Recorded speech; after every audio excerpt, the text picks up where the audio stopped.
delta, ahí están el centro de unión, facilita la salida de potasio y la entrada de calcio, por así decirlo. Es un gráfico que nos orienta un poco a los receptores, dónde se encuentran los receptores opioides, ¿no? Ahora, este es un cuadrito, es muy interesante, fíjense, porque es un cuadrito que nos orienta un poquito yéndonos más allá, por así decirlo, nos orienta, nos habla de el tipo de receptor y los efectos que causa, e incluso los efectos adversos que puede causar. Por ejemplo, el receptor Mu1 te da analgesia supraespinal, te da analgesia espinal, lo que te causa es euforia, te seda un poco, te da miosis, te disminuye la frecuencia cardíaca, disminuye la temperatura corporal y te da constipación. Los Mu2 te dan analgesia espinal, inhibe el centro respiratorio y te causa dependencia física. De ahí vamos a ver más o menos cuáles están más orientados a los receptores Mu2 y los que están en el Mu1, ¿no? Para ver más o menos cuál es lo que te van a causar más somnolencia, lo que te van a causar dependencia, por así decirlo, ¿no? Bueno, los kappa, analgesia supraespinal, analgesia espinal, causa disforia, causa sedación, causa miosis, y los demás que tenemos ahí, dentro de los más importantes, los tres, Mu, delta y kappa. Ahora un poco como que ya se ha reclasificado los receptores opioides, ya no era el Mu, kappa y delta, ahora como que básicamente son los mismos, pero le han cambiado de terminología, por así decirlo, ¿no? Por ejemplo, se han identificado ahora 4 tipos, los han reorganizado en 4 tipos.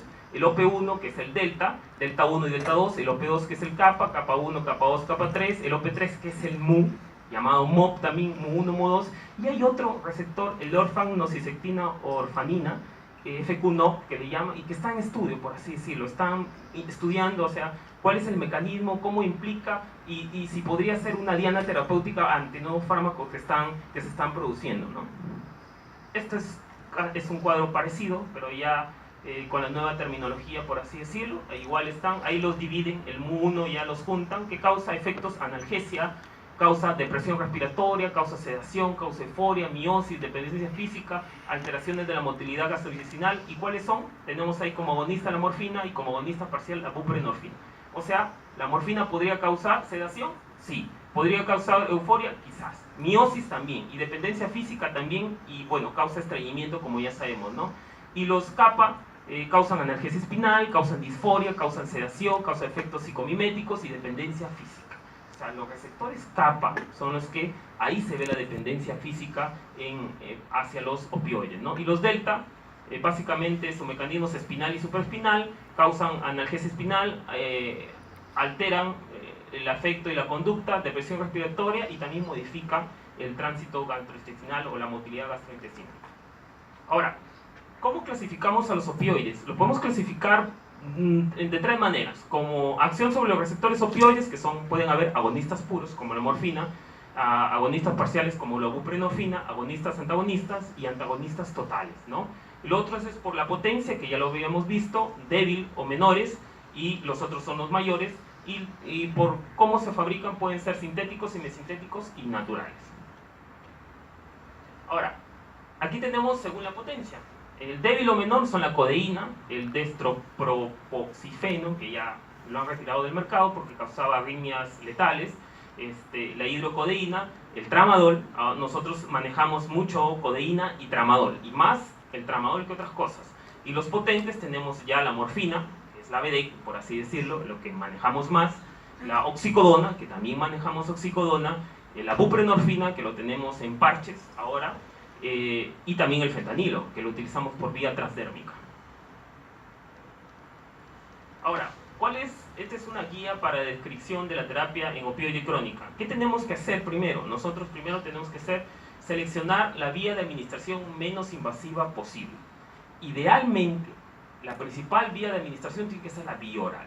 Mientras el paciente coma, mientras el paciente tolere la vía oral, lo que tenemos que iniciar es la vía oral. El otro es seleccionar el opioide con mayores ventajas para el caso. Hay unos opioides que son, por ejemplo, la oxicodona, van mejores para dolores somáticos, por así decirlo, funciona mejor ahí. La otra es considerar la situación clínica del paciente, posibles fallas orgánicas, contraindicaciones e interacciones de la terapia opioide. O sea, muchos pacientes llegan por la emergencia, muchos pacientes oncológicos, por así decirlo, cáncer de cervix, y muchos de ellos tienen ya insuficiencia renal de base por propio la enfermedad, y de repente le damos tramadol. Y a veces estos medicamentos necesitan correcciones de dosis, ¿no? En falla hepática, en falla renal, o sea, no es iniciar por iniciar, ¿no? A eso se refiere este cápite. El otro es prevenir y tratar los efectos secundarios más comunes, o sea, ya más o menos categorizamos al paciente y podemos dar el medicamento que mejor se le adecue. Y el otro es establecer una relación terapéutica eficaz médico-paciente, ¿no? Y que el paciente se adhiera al tratamiento, porque algunos no lo toman, ¿ok? Seguimos. Como dice este gráfico, en realidad ahorita ya muy poco utilizamos la vía intramuscular. O sea, no hay justificación para administrarlos vía intramuscular. Utilizamos la vía oral, mucho utilizamos la vía subcutánea, mediante alitas, dispositivos, y el otro la vía transdérmica y la endovenosa. Son los que más utilizamos. La intramuscular ya como un poco que se está dejando de lado. Como dice ahí, las rutas preferidas son oral, sublingual, transdérmica, subcutánea e intravenosa. Esas son las principales rutas que se deberían utilizar. Ahora, ¿cómo titulamos? Ya. ¿Cómo titulamos la siguiente? ¿Cómo titulamos la dosis de opioides? Deberíamos ver la respuesta, o sea, el alivio versus los efectos secundarios. Debemos tener un equilibrio entre la respuesta que queremos tener y los efectos secundarios que el medicamento ocasiona. No se recomienda mezclar opioides de dos grupos farmacológicos, agonistas, antagonistas, agonistas parciales. No se combinan. Se debe administrar intervalos fijos, intervalos y dosis físicas, y asociados a rescate. Mucho veo las famosas infusiones, ¿no? Que le ponen metamizol, le ponen tramadol, y el paciente lo tienen con 3 metramadoles, 2 metamisoles, todo un día quizás de repente, y el dolor no les calma, ¿no? Entonces, yo muy poco, o por lo que he aprendido y porque veo, es mejor utilizar dosis fijas y utilizar, en caso el dolor se incremente o tengamos dolores irruptivos, rescates. Eso es mejor. Los adyuvantes obviamente se tienen que utilizar para todo tipo de dolor, y observar la respuesta del paciente antes de cambiar el fármaco o la vía de administración. Esos son los principios que debemos tener. Ahora, esto es interesante. Este cuadrito es uno de los más importantes, por así decirlo. Tenemos los medicamentos, tenemos la dosis de inicio, y en puesto con amarillo lo que más utilizamos nosotros acá. Por ejemplo, el tramadol. Bueno, el tramadol tenemos presentaciones. Tramadol viene bioral, viene de 50 miligramos, de 100 miligramos. Tenemos presentaciones de tramadol endovenoso de 50, de 100 miligramos. Pero lo importante es la dosis máxima diaria que debemos dar tramadol. O sea, la dosis máxima en dolor no oncológico es 400 miligramos. Y la dosis en dolor oncológico es hasta 600 miligramos. O sea, una ampolla, más o menos, una ampolla de 100 miligramos cada 4 horas, por así decirlo. Entonces, si ya no le calma el dolor, ya no debemos insistir más con tramadol, porque el tramadol tiene un efecto techo. O sea, llega a un tope y ya no se puede dar. O sea, se podría decir unas 5 pastillas de tramadol al día y no calma para nada, entonces ya no funciona. Ya debemos pasar a otra. No podemos regresar a los AINES, no, tome Celecoxib o tome Arcoxia, por así decirlo. No, debemos pasar al siguiente escalón, que es la morfina. La morfina no tiene efecto techo. La oxicodona tampoco tiene efecto techo. El fentanilo tampoco, ni la buprenorfina tampoco. Entonces, no hay que tener miedo, por así decirlo. ¿Cuánta dosis vamos a dar? Depende de los efectos secundarios. Yo tengo pacientes que reciben hasta morfina 30 miligramos, una tableta cada 3 horas, cada 2 horas. Entonces, reciben básicamente como 10 pastillas al día, ¿no? Y a veces uno se asusta, muchas pastillas, pero en realidad es lo que necesita para controlar el dolor. Pero, ojo, tienen que valorar los efectos adversos. ¿De qué gano teniendo el dolor si el paciente para somnoliento, no come, todo lo demás, ¿no? O se estriñe mucho, ¿no? Entonces, siempre hay que tener el equilibrio entre lo que nosotros damos y los efectos adversos que el paciente puede tener. Los otros, este es uno de los demás, este es uno de opioides menores o débiles. Nos centramos en codeína y tramadol. El tramadol, por ejemplo, es un agente MU e inhibidor de la recaptación de norepinefrina y serotonina. Requiere ser metabolizado para convertirse en analgésico, no es un analgésico per se, ¿ya? No se ha reportado depresión respiratoria en tramadol, y puede aumentar el riesgo de convulsiones. Ojo ahí, el tramadol puede aumentar el riesgo de convulsiones, ¿ya? La codeína no es un analgésico igual hasta que es metabolizado a morfina, ¿ya? Hasta 10% de la población es importante esto de la codeína porque hasta 10% de los pacientes, no a todos les hace la codeína, porque 10% son metabolizadores lentos, no les funciona, o también podrían ser metabolizadores ultra rápidos, ¿no? Entonces ahí no va a funcionar, ¿no? Y cómo saber quién es quién o quién es, lamentablemente a veces no lo sabemos, deberían hacer ciertas pruebas para categorizar los tipos de pacientes, pero ojo con la codeína que algunos no responden, ¿no? Más o menos 10 a 15%. Generalmente se combina la codeína con paracetamol. Acá en el Perú creo que no lo tenemos, solo tenemos la combinación tramadol más paracetamol, pero también hay combinaciones de codeína más paracetamol. Y los efectos secundarios de la codeína son importantes, son la constipación y la náusea. La morfina. La morfina, ¿qué hablamos de la morfina? La morfina tiene un metabolismo de primer paso resultante importante, lo que hace pobre su disponibilidad oral, por así decirlo. 30% son unas proteínas y es metabolizada a dos metabolitos, el M3 y el M6. El M3, que es más que todo neuroexcitatorio, y el M6 es el que tiene las propiedades analgésicas. Importante la morfina, que requiere ajustes en dosis en falla renal. Entonces, paciente que llega por la emergencia, oncológico, los oncológicos tienen un montón de comorbilidades y la mayoría a veces tiene función renal. Hay que ver la función renal, ver cuánto está depurando, todo lo demás, para corregir un poco y dar el tratamiento inicial en el manejo del dolor. La oxicodona es bioral, se maneja bioral. Hay oxicodona de 5 miligramos rápida y de 10 miligramos y de 20 miligramos que es de acción más tardía, ¿no? Duración de acción 6 a 8 horas. Y ojo, mire, la potencia de la oxicodona es 2 veces más potente que la morfina. O sea, la oxicodona tiene 2 veces más potencia que la morfina. Y la oxicodona actúa directamente y no produce metabolitos activos, por así decirlo. El fentanilo, la buprenorfina, que ahora los tenemos ambos en el mercado como parches con presentación transdérmica, y que más o menos su duración es aproximadamente unos 3 días a 3 días y medio dura un parche de bupre y de fentanilo, ¿no? Ahí está, esto es interesante. Opioides en falla renal, los ajustes sugeridos, ¿ok? Entonces, tramadol, que siempre usamos. Si la depuración de creatinina es menor a 30 mililitros minuto, hay que aumentar el intervalo de dosis a cada 12 horas.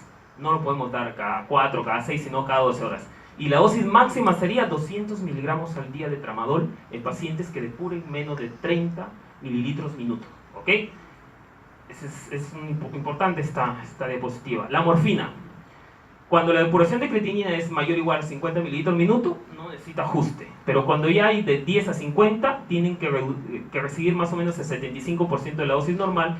Y cuando es menos de 10, hay que reducir a 50% la dosis que debería corresponder.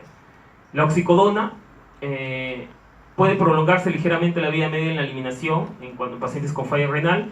Y en depuración de creatinina menos de 60 hay que titular cuidadosamente. Entonces esos son los 3 medicamentos que nosotros manejamos. Ya sabemos que tramadol, menos de 30 cada 12 horas, y la dosis máxima cuando depuren eso es 200 miligramos. O sea, no hay que soltarlo por soltar. ¿Ok? Sigamos. El fentanilo en parche, cuando la depuración de creatinina de 10 a 50, administrar el 75% de la dosis, y en depuración de creatinina menos de 10 debe ser el 50%. Y bueno, hay un medicamento nuevo que es el tapentadol. Bueno, no tan nuevo, ya tiene algunos años, y ese no se recomienda su uso en insuficiencia renal grave. Seguimos. Esta es la función hepática, esta es la corrección hepática, ¿ok? El tramadol en falla hepática cirrosis, por ejemplo, administrar el 50 miligramos cada 12 horas en falla hepática. La morfina, más o menos hay que incrementar el intervalo 1.5 o 2 veces el intervalo normal. Bueno, si lo damos cada 6, lo daremos cada 12, si lo damos cada 4, lo daremos cada 8, ¿no? La oxicodona, comenzar con 1/3 o la mitad de la dosis normal, y la vida media de eliminación con esta tercio o la mitad, incluso se puede prolongar un poquito la vida media de eliminación, porque tiene metabolismo hepático, ¿no? Y la hidromorfona, que hasta cierto punto no la tenemos por acá. Sí, la otra. Ahora, esto es más o menos algo resumen, así para llevarnos. Por ejemplo, el tramadol, dosis inicial, 50 miligramos diural cada 8 horas, pero esto es muy relativo, ya hablando del ascensor analgésico, dependiendo qué tan fuerte sea el dolor, nosotros podemos entrar de entrada 100 miligramos cada 8 o 100 miligramos cada 12, ¿no? La dosis máxima ya sabíamos que son 400 a 600 miligramos al día vía oral, rectal, subcutánea, intramuscular, endovenosa, y es eficaz. Los opioides débiles en dolores neuropáticos también se puede dar. La siguiente. Ahora, este es lo quise poner, ¿por qué? Porque para valorar el tapentadol. El tapentadol es un medicamento que, bueno, se está comercializando ya hace algunos 3, el famoso Paxelis que le llaman, unos 3 a 5 años, ¿no? Y que tiene un mecanismo de acción diferente al tramadol, ¿no? Mientras el tramadol, igual que el tramadol, inhibe la recaptura de noradrenalina, pero es un agonista potente del receptor mu en comparación como el tramadol, que es un agonista débil, ¿no? Y bueno, y se propone que tapentadol un poco que ya no encaja en la clasificación de estos tipos de fármacos, ¿no? No tiene metabolito activo, es tolerado mejor por vía oral, su potencia superior sobre los receptores mu es similar a oxicodona, o sea, tapentadol casi es similar a oxicodona, y hablamos que oxicodona es 2 veces más potente que morfina. Y se puede utilizar para muchas patologías, dolor agudo, crónico y diversas etiologías. No necesariamente oncológico. Para dolores neuropáticos, bueno, al menos en la experiencia que tengo, me ha ido bien. Dolores en neuralgia posherpética sí ha funcionado, ¿no? Entonces, es un medicamento que podríamos, o sea, se ha incorporado y se podría utilizar, ¿no? La codeína, que es lo que tenemos acá en el hospital, lo que tienen muchos hospitales. Dosis inicial, 30 miligramos cada 4 cada 6 horas. La dosis máxima, 60 miligramos cada 4 horas, vía oral. Y las precauciones, como ya habíamos visto, en insuficiencia renal y hepática. Ajuste de dosis en insuficiencia renal y hepática. La morfina, la BD, para el dolor oncológico, por así decirlo, es un opioide potente. No tiene techo analgésico. Presentación en tabletas de 30, en ampollas de 10, en ampollas de 20. Dosificación más o menos 15 miligramos cada 8 horas. Y podemos utilizar rescates de 5 miligramos, 10 miligramos. Y las tabletas, lo importante es que se pueden fraccionar o pulverizar. Podemos chancar las tabletas a los pacientes que no toleran muy bien o no pasan las pastillas, por así decirlo, ¿no? Las tabletas. Ahora, esto es interesante, la equianalgesia. O sea, es parecido la equianalgesia en la morfina y en la analgesia en tramadol. Casi lo traspolamos igual. ¿Qué significa? Por ejemplo, si tú quieres pasar más o menos la dosis total de tramadol vía oral a endovenoso, tienes que dividirlo entre 3. O sea, un tercio. Si estás usando, por ejemplo, 300 miligramos de tramadol y el paciente ya no te tolera la vía oral, está vomitando, entonces puedes pasar la endovenosa y lo divides entre 3. Entonces, 300 de 3 sería 100, ¿no? Un tercio. Si lo pasamos a la vía subcutánea sería la mitad. O sea, le daríamos más o menos 150. Y las otras vías, si le queremos epidural, esto es más o menos en morfina o intratecal, sería 1/10 a 1/100. No es lo mismo dar vía oral, no le puedes dar la misma dosis de morfina vía oral que endovenosa o que subcutánea, ¿no? Entonces esa es la equivalencia. Un tercio para endovenosa, la mitad para subcutánea. ¿Ok? Funciona para morfina y también funciona un poco para tramadol. Bueno, la oxicodona, potencia 2 veces más potente que la morfina, lo recalco de nuevo. Y lo interesante acá es que no se puede pulverizar la oxicodona, pierde estabilidad. O sea, se deben tragar enteros, no se debe partir, masticar ni triturar. Se tiene que tragar enteros, porque pierde estabilidad y ya no va a controlar el dolor para el cual estaba hecho, ¿no? La buprenorfina es un agonista parcial mu y un antagonista kappa, por eso no causa dependencia y no causa mucho estreñimiento. Es altamente lipofílica, de absorción y distribución rápidas, unión a proteínas plasmáticas en 96%. Es interesante la concentración mínima efectiva que necesita para calmar el dolor, 100 picogramos mililitro, y eso se alcanza a las 24 horas. O sea, si yo pongo un parche de buprenorfina, o sea, al siguiente día recién comienza a hacer efecto. Por eso el primer día tienes que seguir dándole tramadol hasta que el efecto del parche empiece, ¿no? Un tercio secretado por el riñón y 2 tercios secretado por las heces, atraviesa la barrera placentaria y se coloca un parche cada 96 horas, o sea, cada 3 días y medio. Y bueno, ahora la bupre la utilizamos no solamente en dolor oncológico, también en dolor no oncológico, dosificando un medio parche, un cuarto de parche, y es muy tolerable, ¿no? Los pacientes que tienen artrosis crónicas o dolores crónicos, ¿no? Entonces, en vez de tomar medicamento vía oral, obviamente la buprenorfina transdérmica nos va a ayudar mucho. El fentanilo transdérmico también causa menos estreñimiento que la morfina, el famoso Durogesic. Inicio de efecto analgésico, este es más rápido, en 6 a 12 horas, no actúa a las 24 horas. Y más o menos, bueno, viene en distintas presentaciones, ¿no? 25, 50, 75 o 100 microgramos. Este es muy interesante, las agudizaciones del dolor, o sea, el dolor irruptivo. Muchos pacientes con dolor oncológico están tranquilos, pero en un momento llegan por la emergencia por una exacerbación de dolor. Entonces, ahí actúa lo que nosotros utilizamos, la famosa dosis de rescate. Entonces, la dosis de rescate para tratar este tipo de dolores tiene que ser un 10 a 15% de la dosis diaria total que utilizamos. O sea, si utilizamos, por así, 300 miligramos de morfina, la dosis de rescate tiene que ser un 30. Tienes que darle 30, o sea, 30 y lo puedes dividir. 10 miligramos, por así decirlo, cuando aparezca. El dolor lo ponemos de 10, 10, 10, pero hasta 10 a 15% de la dosis total diaria. Entonces, lo valoramos así. Por ejemplo, el paciente viene con dolor, le das más o menos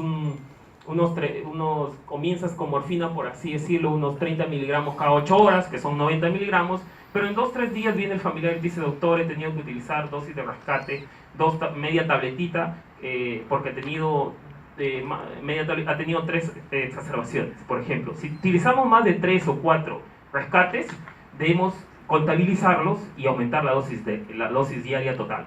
Y se aumenta de 25 a 50% del total, no lo aumentamos rápidamente. Entonces, si hemos utilizado 2 rescates, bueno, lo podemos continuar, pero ya más de 3 o 4 ya no, ya. Todo el rescate total que hemos utilizado lo tenemos que cuantificar y aumentarlo más o menos a la dosis total que el paciente necesita. Eso es muy importante, los rescates. Ahora, la disminución de la dosis de morfina. Obviamente, si el tratamiento está mejorando, si el paciente con cáncer tuvo una tumoración en la mama gigante y con la quimioterapia ha comenzado a bajar y el dolor ha comenzado a disminuir, también. El retiro de los opioides, de la morfina, es gradual. Siempre vamos bajando 15 a 20%, no lo quitamos de golpe, gradualmente vamos bajando hasta que eliminamos la morfina o damos algún opioide débil o de repente bajamos el escalón a un AINE o un COX-2, ¿no? Ahora, ¿cuáles son las precauciones que ya hemos hablado? Estreñimiento, náuseas, somnolencia, sedación, tolerancia y depresión respiratoria en algunos, ¿no?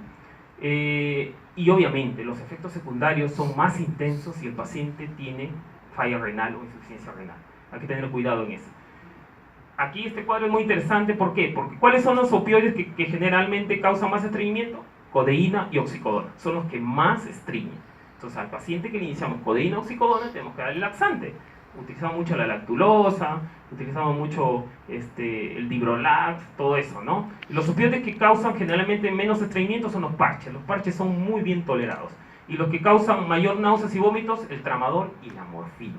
El tramadol y la morfina causan náuseas y vómitos, pero la particularidad es que hasta cierto punto esto dura un tiempo, unos 3 a 4 días y después se revierte estos síntomas, ¿no? Entonces, en los primeros días o la primera semana hay que acompañarlos de un antiemético o algo para que después lo retiras y después vas a ver que morfina sola o tramadol solo ya no va a causar tanta náusea y vómito como al comienzo, ¿no? A veces es un error porque viene el paciente por la emergencia, doctor, tomé 2 días de tramadol o a consultorio siempre me viene y ya lo dejé de tomar, ¿por qué? Porque mucha náusea me da un vómito. Ahora he regresado al Arcoxe que estoy tomando, pero no me calma. Entonces ahí hay que sensibilizar al paciente y explicarle, ¿no? Que demora. Unos 5 o 7 días pasa eso y después ya como que el efecto adverso de la náusea y vómito, que es lo que más fastidia, por así decirlo, se retira. Esto es interesante, la rotación de opioides. A veces, dado que el cáncer o la enfermedad oncológica es una enfermedad que no es estacionaria, no es estable y que va cambiando, entonces el escenario clínico, o sea, del paciente cambia, ¿no? Por ejemplo, ¿cuándo rotamos opioides? Si el paciente estaba comiendo y ahora ya no puede comer por la condición de la enfermedad. Si el paciente de repente le poníamos, está muy delgadito para colocarle subcutáneo o para colocarle el parche, obviamente tenemos que cambiarle endovenoso. Entonces, la rotación de opioides es una estrategia que consiste en cambiar a otro opioide, a otra vía de administración o a ambas, ¿ok?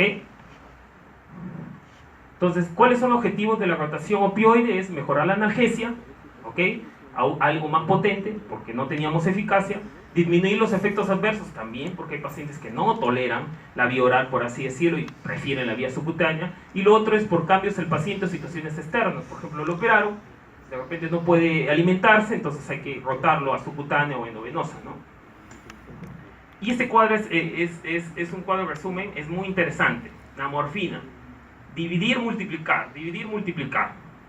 Entonces, morfina. Por ejemplo, si queremos morfina, o tramadol, por así decirlo, de morfina o de tramadol, queremos pasarlo a morfina, ¿qué tenemos que hacer? De tramadol a morfina, hay que dividir entre 4 a 10, es el factor de conversión. Por ejemplo, si tengo 400 miligramos de tramadol, yo más práctico lo divido entre 10, o sea, serían 40 miligramos de morfina, ¿ok? Si de codeína, tengo que dividirlo entre 12, ¿ya? Y de hidroconona entre 10 y de meperidina entre 10. Pero como utilizamos más el tramadol hay que grabarnos. Por ejemplo, para pasar de tramadol a morfina hay que dividirlo entre 10. 600 miligramos serían 60 miligramos de morfina. Así comenzaría el paciente, ¿ok? Ahora, para pasar de morfina a oxicodona, ya sabemos que la oxicodona es el doble de potente de la morfina. ¿Qué tenemos que hacer? Es dividir entre 2. O sea, si tenemos 60 miligramos, a veces lo que pasa en el hospital, ¿no? En muchos hospitales, a veces se acaba la morfina y solamente tenemos oxicodona. Entonces el paciente recibía, por ejemplo, 60 o 90 miligramos de morfina al día, vía oral. Entonces, y tenemos solamente oxicodona, entonces debemos dividirlo entre 2, ¿no? 90 entre 2, 45. O sea, deberíamos darle 45 miligramos de oxicodona al paciente, ¿no? Entonces, es muy importante este cuadro, saber el multiplicar, el dividir, ¿no? Entonces, es muy interesante para saber dosificar bien al paciente que va a utilizar los opioides. Y este es una tabla de conversión del parche, el parche de buprenorfina, el que tenemos acá en el hospital y que de repente más se comercializa es de 35 microgramos hora, ahora va a haber uno más potente, y es equivalente a tramadol oral a 300. Si tú le das 300 miligramos de tramadol oral, es equivalente a un parche de buprenorfina.